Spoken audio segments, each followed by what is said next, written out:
Hello everybody, it's Cap Corgi. I hope you guys are doing really good today. It's weird how the world works sometimes. This is pretty much some news that came out the exact same day as we hit the 1 million required signatures for the StopKillingGames.com EU petition. So we found out that yet another game, whether it's good or bad or ugly, it doesn't matter. Yet another game is being sunset and is going to die and be gone forever. This news is about Anthem. We found out that EA is shutting down the Anthem servers. Players will not be issued any refunds, and the game will no longer be playable after January 12th, 2026. And it's just ironic because, we hit the 1 million signatures on Stop Killing Games, and we had to struggle to do so, but I'm very proud of the gaming community to be able to do it. All the big voices, PewDiePie and Asmongold and, Luke Stevens and Bellular and every single person in between. Charlie, Moist Critical, he really got the ball rolling. And, of course, Accursed Farms, who, started the whole thing over a year ago. And small voices like mine. We've really been championing this thing, and the gamers really came together for this, which is fantastic. But the ironic part is that, like I said, on the same day we find out yet another game is dying, only serving to show and highlight the need for the StopKillingGames.com legislation.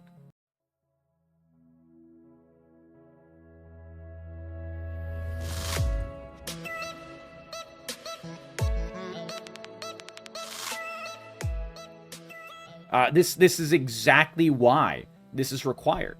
And you see people like Pirate Software arguing against it, being like, oh yeah, it's going to put undue stress and blah, blah, blah, blah, blah. But the thing is that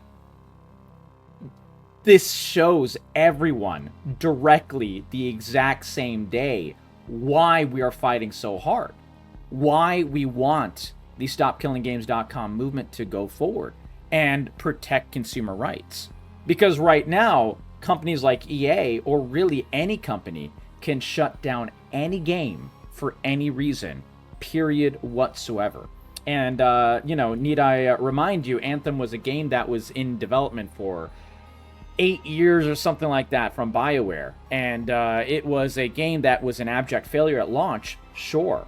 But it definitely has some positive things about it, some decent gameplay behind it, some decent thought processes behind it, like, some cool equipment looking, some, interesting cosmetics, a relatively decent story for whatever little amount was there. And whether the game was, an Expedition 33 style, like, absolute masterpiece, or an Anthem level failed game, it still deserves to exist in some way. And should be at least accessible in a piece of gaming history that you and I and every game maker or player could even learn from. Even looking at a bad example is better than having no example. And in a day and age where, 80% or something like that, I think the number is like 78% of all games media, when it's dead, it's gone. It's way worse than every single other piece of media. So we're watching some gameplay for Anthem right now while I talk about the news and what this means for us as we move forward. But yeah, so interestingly enough, basically this is a prime example that happened the exact same day. Anthem is finally being shut down after years of neglect from BioWare. It's talking about the failure of BioWare. They've had some greatest development studios of all time. They've had some great ones, but they've also had a bunch of rough patches. Veilguard was a failure. Veilguard still exists, by the way. Anthem 2.0, but it didn't work out. Anthem was that much of a failure. Looter Shooter has been maintenance mode for years. No updates. The game is still broken. Game still crashes for people who have it. And it still only has, 5-6 hours worth of content before, the content runs dry, even if the idea was, not a terrible idea. And we'll show some gameplay for it and everything as well, because, you will see, the game isn't, wholly bad. Very few games, unless it's like a Golem, from 2 years ago are just, abject pieces of like dog water that just shouldn't exist in some way, shape, or form. But very few games are like that. Most games, even the bad ones, what is it called? Skull and Bones is a prime example. Assassin's Creed Shadows is another prime example, where the game is not good, but there are aspects of it that are still good and that were still worked on for a lot of money and a lot of time. And a lot of those aspects turned out okay. And Anthem is one of those where, it's just not enough. It's very buggy, blah, blah, blah. It was made to be online only, of course. And that's the excuse that EA's using here. But, there are aspects of the game that are actually, like, not terrible. There are aspects of the game that are actually quite decent. The looter-shooter mechanics are pretty decent. The actual, dynamic quest system is not bad. There's not enough of it, but it's not bad. So, this is not even in, one of the horrific failures. By the way, you could still play Golem. That's the thing. Even something that is a true failure, like a true, zero positive aspects of that game or whatever, something like Golem, that game still exists.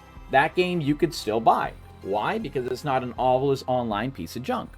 And the powers that be, even if you delist the game, if you at least bought it and stuff, you can still play the game. Whereas a company like EA, they can get rid of your permissions to play the game anytime. Actually, any game. Technically, the developer and publisher has the power to take away the ability to play the game at any point whatsoever. Now, we used to not have this problem in the past. We used to not have this problem in the past because we used to have physical media. And this was, way back when I was a kid. I started all the way in the NES days. And I've played everything from NES to N64 to Game Boy to PlayStation 1 to 2 to 3, now 4 and 5 to, everything in between, all the Xboxes, all the Nintendos, all the Game Boys, all the Game Gears, all the Dreamcasts, all the PCs. I've been in every era of gaming. And only recently have, these publishers and developers really moved to a system, I would say in the past 5 years, where even if you buy a boxed copy of a game, all you get is a code. This makes it even easier for game companies, publishers, developers, and storefronts as well, to basically ruin our access at any time. And everything is always, at least in some way online, even if you have to download the game. People were complaining about this the other day. Sorry, not the other day, but the past couple of months, weeks, when the Switch 2 came out. You opened the box with the Switch 2, and you couldn't play it out of the box. You actually had to download an update for the system to even work. That is insane. And Nintendo's EULA and every game company's EULA is such that if you, if for any rhyme or reason, you don't even have to make them mad. I was about to say if you piss them off, they could take your access away. It doesn't have to be a reason. If you look at Blizzard's EULA, here, let me see if I can pull it up on my other window. If you look at Blizzard's EULA, they actually have it highlighted. Someone found it recently, that they can take your access away for any reason whatsoever, period, full stop. That's insane. The power has been in the corporation's hands for way too long, and gamers are now finally realizing it. The shoe has finally dropped. That us as gamers, us as consumers, even if we pay for a thing, we don't have the actual rights to the thing. Basically, what it amounts to is anytime we're buying a game, right now, we're just going to move this forward because I'm seeing the same gameplay over and over again. This is the problem with Anthem. It was a lot of repetitive gameplay. The problem is that every single time you buy a game, you're basically buying a license to rent the game. That's all it is now, even if it's a single-player game. You look at the EULA of any single-player game, and we were talking about Expedition 33, we could talk about, Schedule 1 or whatever. If you buy a game like even that, somewhere in the EULA, not always, but I would say a solid 90% of the time, is going to be a clause where they will say that this is a digital good, and that digital good can be taken away for any reason at any time whatsoever, whether you paid for it or not or anything like that. The EULA is that fucked up now for pretty much all of these companies, and it's industry standard now. And that is what the StopKillingGames.com movement is fighting against, because we have, as of now, as customers, as someone who actually buys these things, we buy these things. We're not pirates, you know. Pirate software is not even a pirate. You know, no, none of these people are pirates. No, we all just want to buy the good and use the good. But unlike pretty much every other single product in the entire world, video games, and as gamers, we lack the rights to the things that we pay money for, which is crazy when you think about it. Here, let me see if I can find the Blizzard EULA clause where we can get our games taken away. And we found it. So we have two examples of the EULA where, you know, basically we don't own the thing we buy. And this is a prime example. So here's one. And I had to find these via Reddit because the EULA, while I have it, is really, really hard to discern because there's just so much. And there's so much legalese and everything like that. And you can find it. Severability has some of this, you know, information and non-arbitrable disputes. Basically, I'll explain what those mean. So here's two examples of us having no rights, essentially, as someone who bought a good. We're buying these games for 60, 70, 80, and now industry standard for some of these games, $90 freaking dollars. And that's not even counting like all of the billions of microtransactions. First of all, we have binding arbitration, parties waiving the right to a trial and accept the arbitrator's decision as final. This is in the direct EULA of Blizzard and many other companies, by the way. Basically, they can decide that anything that you know, we have for one of their games, whether it's a skin or the actual game itself or anything in between, they can just decide, oh, it doesn't belong to you, and they'll have their own arbiter decide that, and we'll have no say in the matter. And then another example is this very you know, verbiage right here. Your use of the platform is licensed, not sold to you.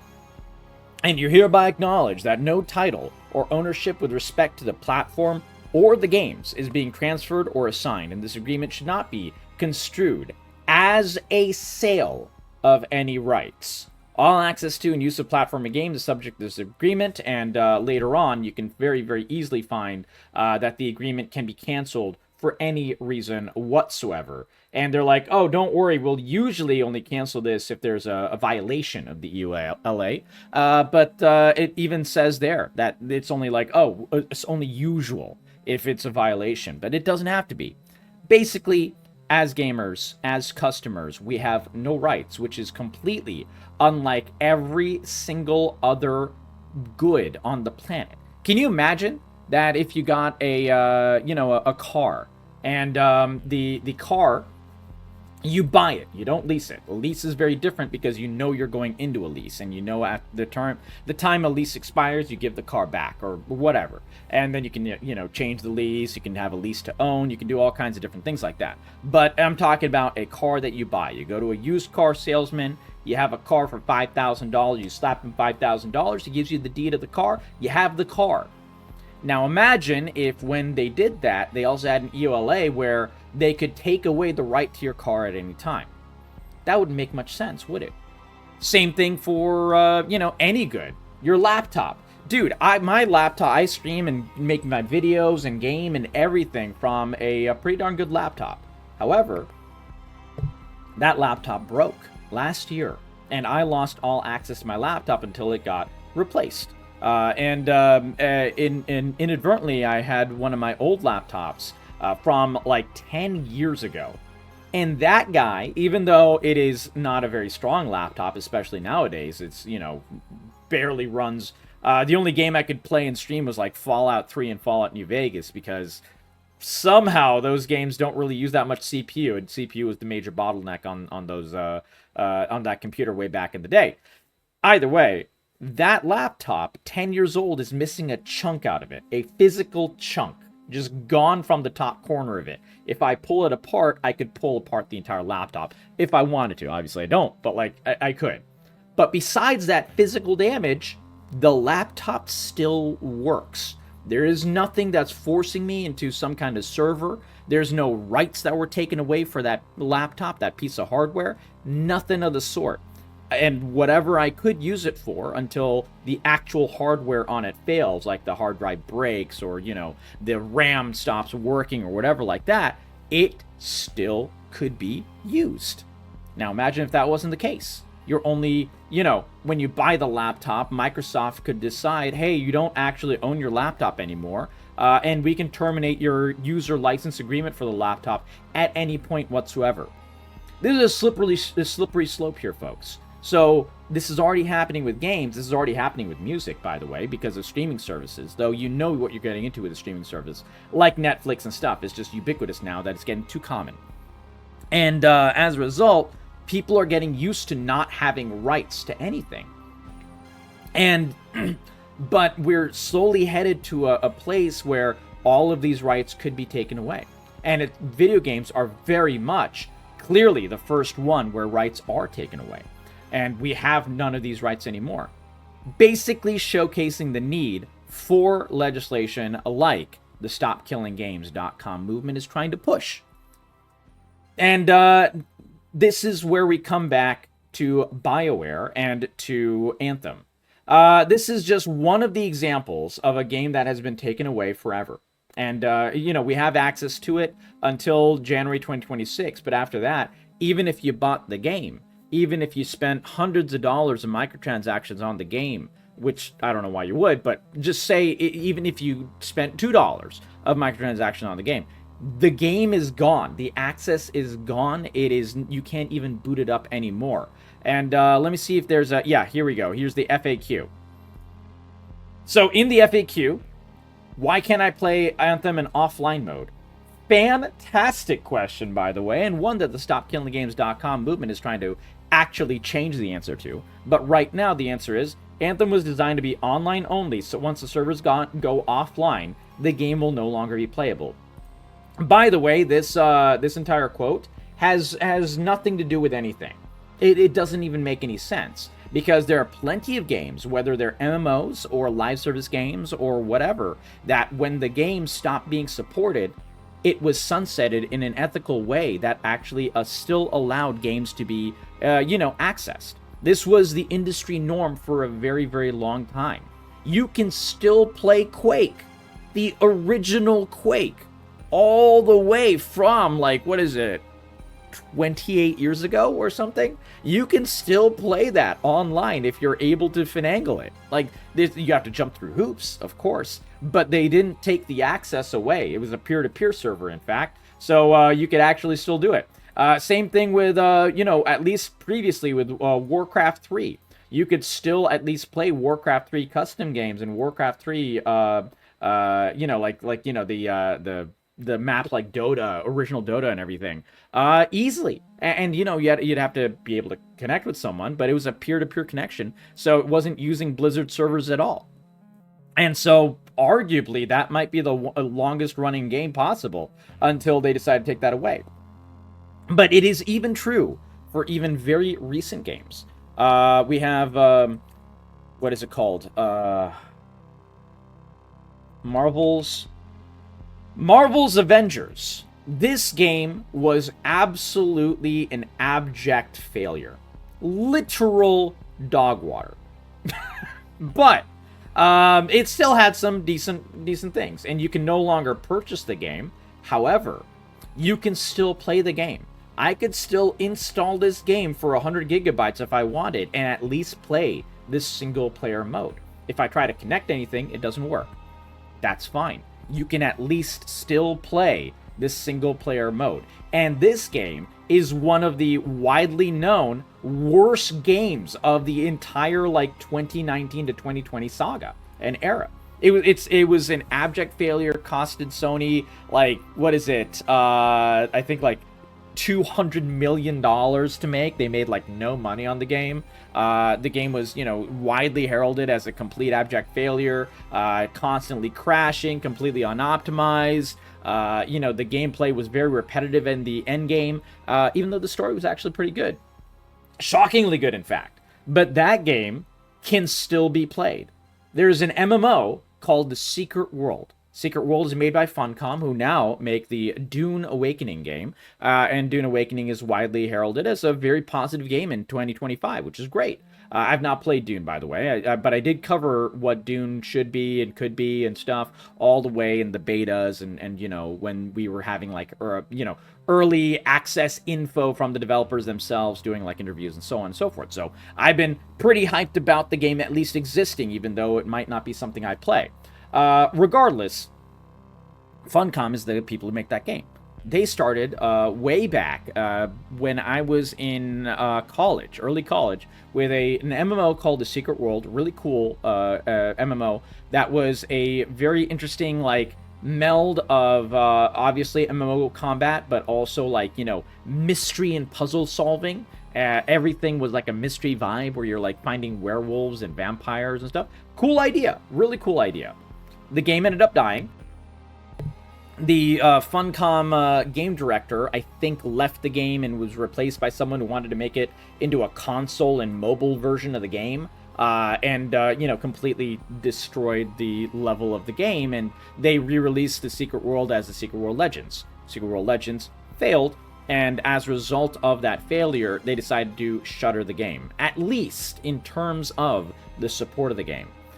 But what I found out last year is what they did was you can no longer purchase the game. But if you already had access to the game, if you had bought it at any point in its actual lifespan, you can still go to Funcom's website, log into thesecretworld.com with your Funcom ID, and download and play the game. No problem at all whatsoever. Now, the game is completely empty. Pretty much. There's still actually 5 to 10 people on it at any given time, sometimes even more. Sometimes there's groups of 50 on the Reddit, which is pretty cool. The Secret World Reddit was actually a pretty cozy place, and people were like, hey, let's play this game and do this raid for the first time in 10 years. And I was like, all right, it was a great time. But the thing is that the game still exists. You can still play the content. You can at least go into the game. And according to Funcom themselves, they state that they're going to keep it up for as long as possible because they love making the game and they think it's a world worth saving. Based as hell, by the way, of Funcom. Absolutely beyond unfathomably based. But that's the rarity. Every game should be like that, but most games aren't. Even games that are not supposed to be like that, the without zero help at all from the publisher or anything of that nature, us gamers find a way to make these worlds still live and breathe and survive and at least try to be playable. One game that I thought was dead was Marvel Heroes, and I talked about it in my StopKillingGames.com video very, very recently, and very, very proud of it. Great video. I'll link it in the description below as well, and probably the pinned comment below. So if you're watching this, be sure to check that out, because it's one of the most, I guess, in-depth breakdowns of the StopKillingGames.com movement you'll possibly find, including how and where Pirate Software is wrong about it, but also going into the real details and nitty-gritty of what the StopKillingGames.com movement is and why it's important and why it should be supported. Beyond that, one of the games I mentioned in there was Marvel Heroes, and I used Marvel Heroes as an example of a game that I was like, man, I wish this game still existed. It was a game that was, killed and you couldn't access it anymore and so on and so forth. However, the gamers are very, very interesting people, and if you Google Marvel Heroes, I will not dox where or how or anything like that, because it's probably going to be a rights infringement thing, and I don't want them to be attacked. But you can still find a way to play Marvel Heroes. And I'm working on the ability to play it myself. You have to download and create your own server and jump through some hoops and use GitHub and all kinds of stuff. But you can still do it. And that is with zero help from the publisher, zero help from the developer, both of which are completely dead and gone. And as of now, killing the games is the norm. And right now, we are seeing it yet again with Anthem. And we will see it yet again, over and over again, with countless games. More games will die than will survive until StopKillingGames.com passes. More games will die until all games will die. This is how it will work if we don't fight back.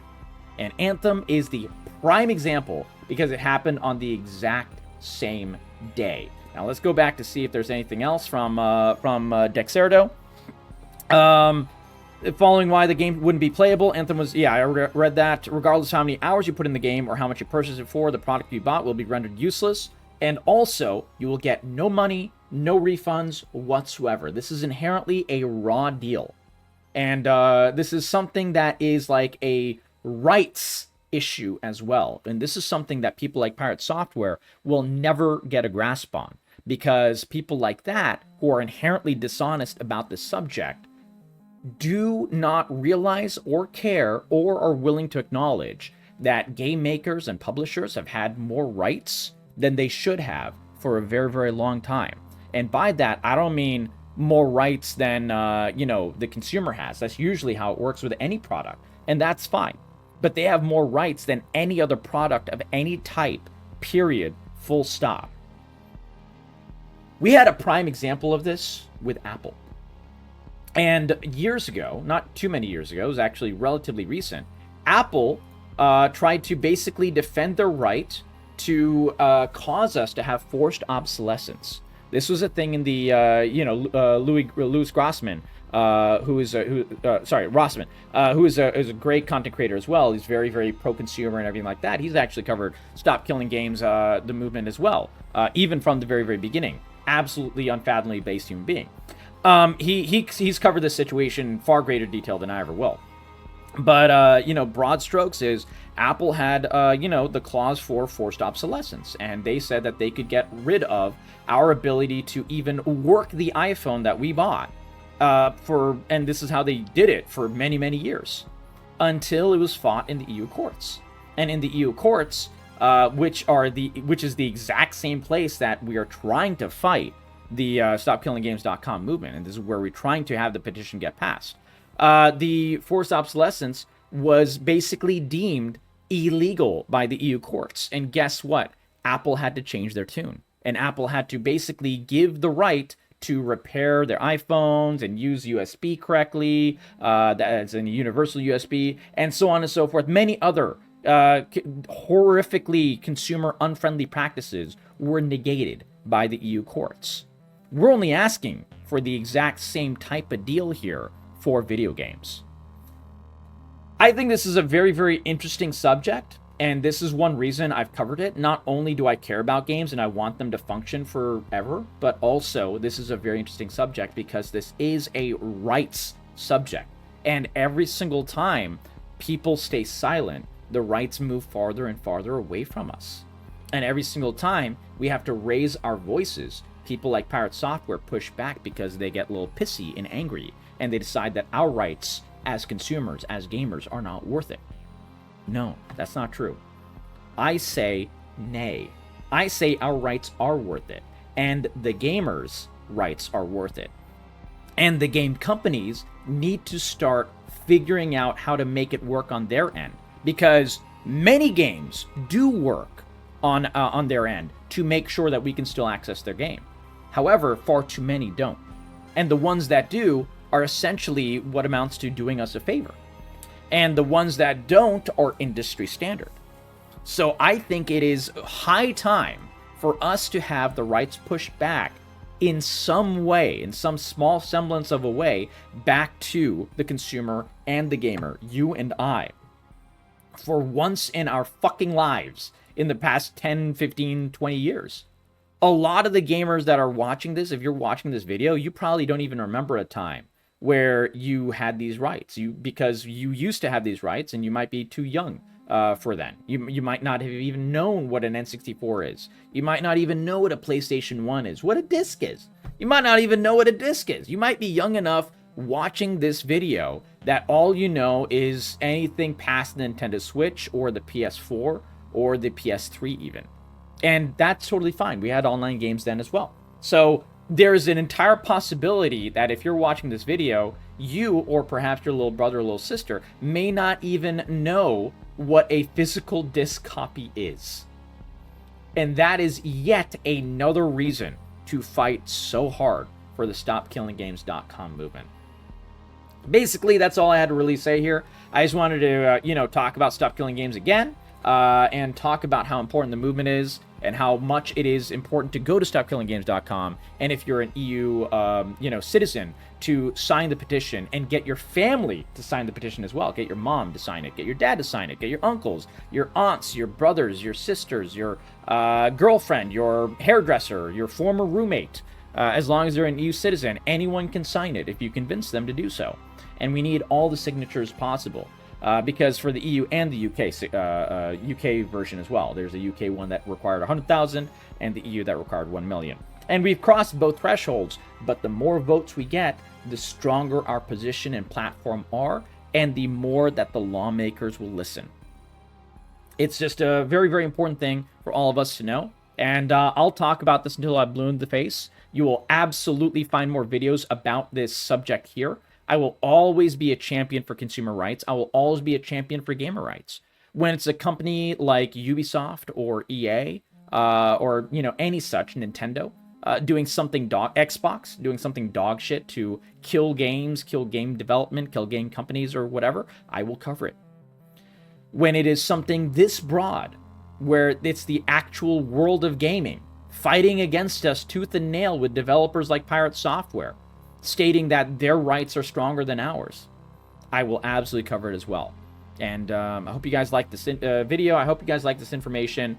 And I hope you guys just take a moment out of your day to remember Anthem, which is going to be dead and gone. Even if StopKillingGames.com passed tomorrow, it wouldn't affect existing games. It would only affect future games, to make sure that there's an off-ramp for some way for us to play the game, whether it's via making our own servers or, having a single-player mode, or at least taking away the online DRM so we can at least play the fucking game without connecting to servers. Whatever. There's always something that can be done, even without help from the fucking publisher and developer of the game. We've found ways like that in the past all the time, but it just didn't used to have to be a complete, utter struggle that was completely against us at every single moment and minute of the day. I will always cover it. So if you guys like that kind of content, give this video a like, give this channel a sub, and turn on the bell notifications, because I'll always give to you straight the good, the bad, and the ugly news. And we'll always talk about it for real and openly. And I'll always try to give it, the proper time and detail that it deserves, using my expertise in business, using my expertise as a gamer for many, many years, and a mix of both. That's my talk. Lots of love, guys. I hope you guys enjoyed it. And can't wait to see you guys in the next video. Thank you so much.